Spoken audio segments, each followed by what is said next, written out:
Agora pode começar. Agora pode? Pode. Oi, gente, tudo bem? Meu nome é Carolina, eu sou R1 de pediatria aqui do Dona Iris e eu vou dar aula sobre a doença hemorrágica do recém-nascido.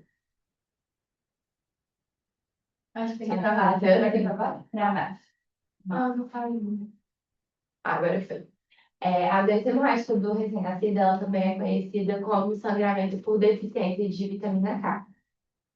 A vitamina K, ela compromete a produção adequada dos fatores de coagulação, ou dos fatores de coagulação dependentes de vitamina K, e aí pode levar a sangramento, assim, desde pequenos traumas até grandes sangramentos de forma espontânea. É uma doença rara, ela é potencialmente grave, mas ela é prevenível. Sem prevenção, ela ocorre em uma a cada 200 a 400 neonatos. E com prevenção, o risco de sangramento é inferior a 0,2 casos a cada 100 mil recém-nascidos.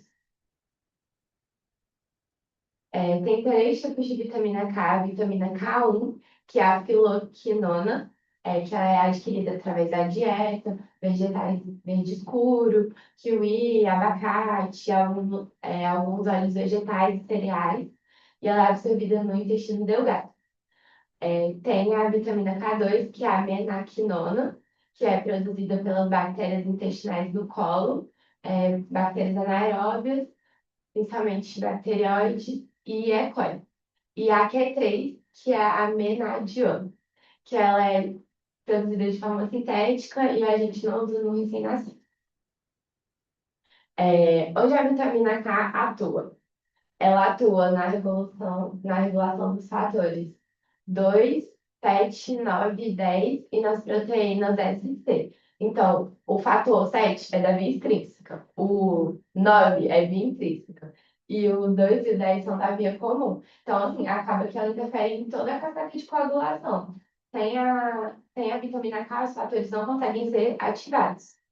E aí altera todo o nosso coagulograma, aumenta o TP e o TTPA, mas não altera as plaquetas. E ela também é responsável pela ativação das proteínas C e S, que regulam a coagulação. Anticoagulante. E por que o recém-nascido tem fisiologicamente deficiência de vitamina K? Porque tem uma baixa transferência pela placenta, uma menor capacidade de armazenamento. Então, assim, ele nasce com 1/5 do estoque necessário de um adulto. Ele tem uma flora intestinal imatura, então ele não consegue produzir a vitamina K2 e tem baixa concentração de vitamina K1 no leite materno. Mas, assim, mais ou menos com 30 dias de vida já consegue normalizar o fígado já amadurece melhor, já consegue normalizar os estoques. Quais são as formas clínicas da doença? A forma clínica precoce, ela geralmente acontece nas primeiras 24 horas de vida. E ela está associada a fatores maternos, então, principalmente ao uso de drogas que interferem no metabolismo da vitamina K. Anticonvulsivantes, principalmente fenobarbital e a fenitoína, anticoagulantes, principalmente a varfarina, que é inibidor da vitamina K, cefalosporina e rifampicina e isoniazida, que são do tratamento da tuberculose. A forma clássica, ela vai do segundo ao sétimo dia de vida e está relacionada principalmente aos fatores que a gente conversou agora, que é a baixa transferência de vitamina K pela placenta, e a forma mais comum. Aí ocorre uma diminuição moderada dos fatores 2, 7, 9 e 10, com 48 a 72 horas de vida. E a forma clássica é a forma que consegue ser prevenida com a profilaxia, logo após o nascimento. Aí tem a forma tardia, que vai de 2 semanas, a partir da segunda semana de vida, até 6 meses. Algumas referências colocam até 8 meses.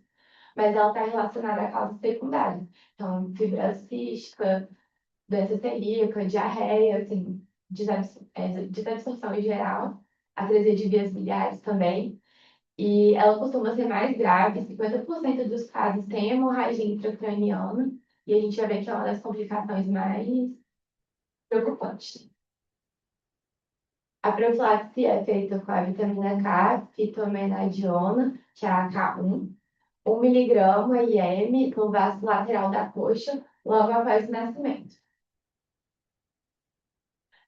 Os principais sítios de sangramento são nasal, intracraniano, pele mucosa, escoto umbilical, às vezes na cicatriz de circuncisão, se for o caso, trato urinário e gastrointestinal, que aí pode se apresentar como hematêmese ou como melena. A hemorragia intracraniana, ela é a principal causa de mortalidade associada à doença e pode dar sequelas neurológicas graves. Aí eu vou falar um pouquinho sobre o coagulograma. Como eu falei, a via intrínseca são os fatores 8, 9 e 11, e ela altera o PTT. Então, quando a gente. Assim, todas as vias vão ter alteradas de alguma forma com a deficiência da vitamina K. Então, todos vão estar alargados. Na via intrínseca é o fator 9, na via extrínseca o fator 8 e na via comum os fatores 2 e 10. E aí altera o PTT, o PTTA e o TAP. O teste de APT, ele é para a gente descobrir se um sangramento, ele sangue, sangue veio da mãe, do seio materno, que foi deglutido, ou se a origem do sangramento é o trato gastrointestinal do neném. Então, a gente pega o sangramento, mistura com água e a gente adiciona 1 ml de hidróxido de sódio. Aí, se é, der reagente, ele fica mais rosinha, e aí significa que o sangramento é do trato gastrointestinal. Se ele ficar assim, marronzinho, amarelado, significa que o sangue é materno, porque é hemoglobina A, e no outro é hemoglobina fetal. Aí o teste marronzinho é negativo. Eu vou falar um pouco sobre o passo a passo do manejo. Então, chegou um recém-nascido com sangramento. O que a gente tem que avaliar? Será que ele tem algum fator de risco, alguma predisposição para ter a doença hemorrágica do recém-nascido? Ele fez um parto em casa, não teve assistência médica, ele chegou a fazer a profilaxia com vitamina K, a mãe fez uso de alguma medicação durante a gestação, ele tem alguma doença hepática, e aí, sempre que a gente tiver a suspeita, a gente solicita os exames laboratoriais, o TP, o TPA, plaqueta, fibrinogênio, a plaqueta e fibrinogênio mais para diagnóstico diferencial, e concomitantemente a gente já administra a vitamina K, principalmente se for um recém-nascido que já está instável hemodinamicamente. Aí a gente sempre reavalia os parâmetros e se normalizar após a administração da vitamina K, a gente confirma que era doença hemorrágica do recém-nascido.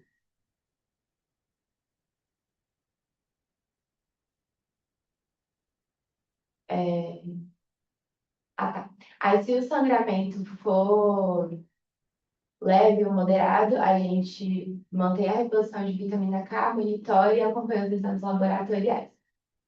Se o sangramento for grave, talvez a gente precise associar hemoderivados.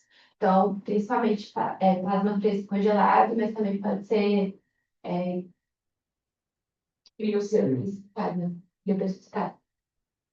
E sempre reavaliando e tentando fazer o tratamento de suporte. É, se normalizar, foi o que eu falei, se normalizar, ele teve uma evolução favorável, a gente confirma, senão a gente tem que investigar outras causas. A vitamina K no tratamento é 1 a 2 miligramas subcutâneo ou EV, e a gente espera uma melhora em 2 a 3 horas. Sempre que tiver convulsão, deterioração neurológica, a gente tem que pedir um exame de imagem, pode ser TC ou ressonância, para a gente também conseguir manejar o sangramento intracraniano.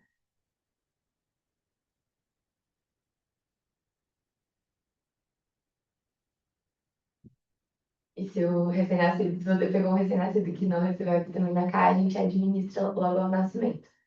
Em alguns grupos de risco, talvez a gente precise fazer uma profilaxia diferente.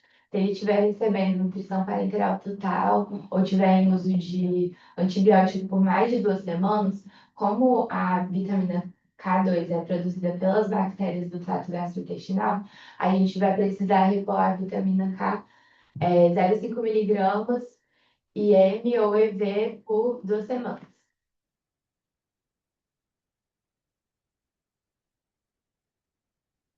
Aí a posição laboratorial pode demorar de 12 a 48 horas.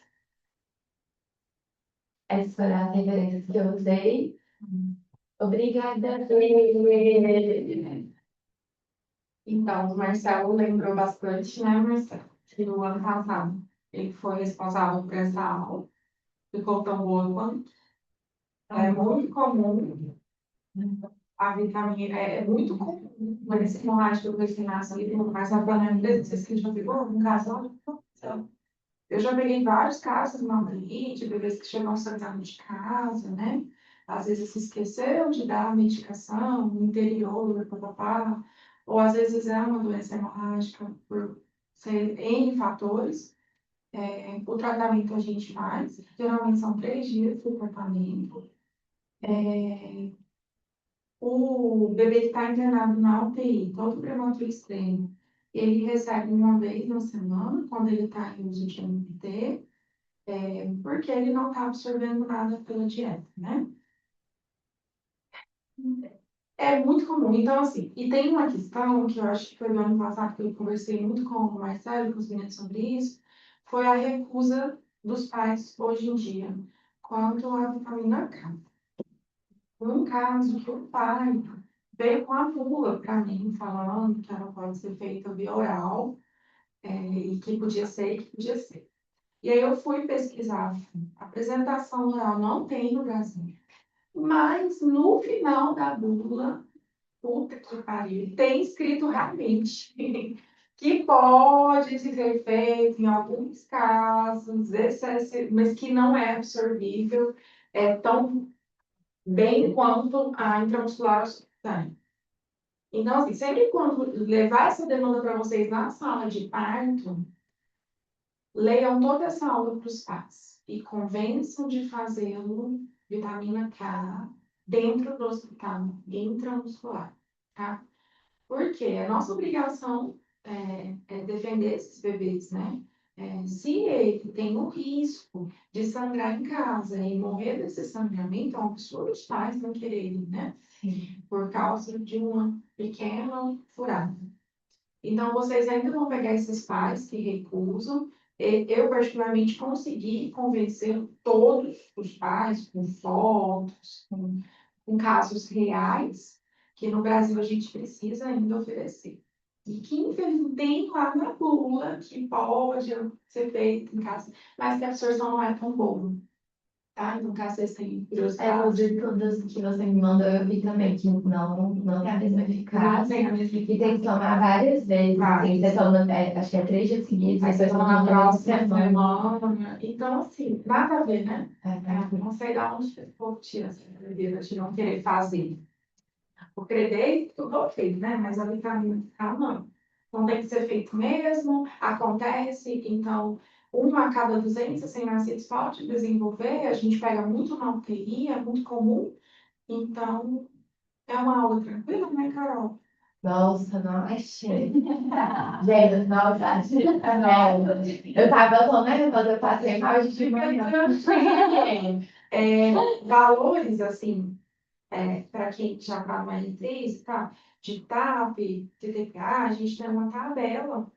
A gente segue esses valores alterados e eles mudam de acordo com a semana de vida, tá? Então, a gente tem uma tabela de TAP, TTPA alargado. Então, sempre quando chegar o exame, você olha a tabela. Eu não espero o exame para o tratamento, tá? Então, o bebê chegou para você, o bebê está sangrando, eu faço a vitamina K e depois eu olho o coagulograma, tá bom? Eu acho que eu peguei um ração para ele. Ela chegou para matéria aí, tinha 4 dias de vida. E a doutora pediu o coágulo, mas também já fez uma dose. Uma dose, né? É bem comum. Já peguei várias vezes. Esse teste a gente não faz tanto do APT, por quê?